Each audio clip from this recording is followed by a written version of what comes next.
வாழ்த்துக்களை தெரிவித்துக் கொள்கிறேன். ஆகாஷ் புக் சென்டர் நடத்தும் மாபெரும் புத்தக திருவிழா தெரிவித்துக் கொண்டு தலைப்புடன் செல்கிறேன். அப்துல் கலாம் என்னும் வாசகர். ராமேஸ்வரம் மந்தந்த ரத்தினமே, ஏவுகணை ஏவிய அறிவின் விண்மீனே. அப்துல் கலாம் அவர் பதவியால் தலைவர், உண்மையில் அவரோ புத்தகங்களின் காவலர். அவரது அறையில் அணையா சுடராய் அடுக்கடுக்காய் நிறைந்த புத்தக குவியல்கள். கல்வியே செல்வம் என்று எண்ணி காகித பக்கங்களில் உலகை கண்டவர்.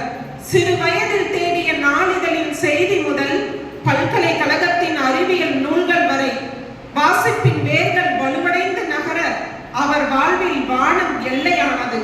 புதிய சிந்தனைகள், பழைய தத்துவங்கள், வேற்றுமையின்றி எல்லாமே விரும்பி வாசித்தவர். திருக்குறளும் வேதங்களும் குரானும் அவருக்கு ஒன்றே. அவர் வாசிப்புக்கு இல்லை எந்த தடையுமே. அவர் வாசித்ததுடன் நின்றதில்லை, அதையே ஆயுதமாய் ஏற்றி புறப்பட்டார். அக்னி சிறகுகள் என்னும் அரிய நூல் தந்து அரைகுறை இளைஞர்களை சிம்மாசனம் ஏற்றினார். இந்தியா 2020 எழுச்சி தீபங்கள் என ஏராளமாய் அவர் கைவண்ணம் பிறந்தது.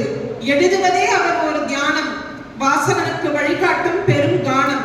தன் வாழ்வின் அனுபவ சாற்றை எல்லாம் புத்தக வடிவில் பொழிந்து சென்றார்.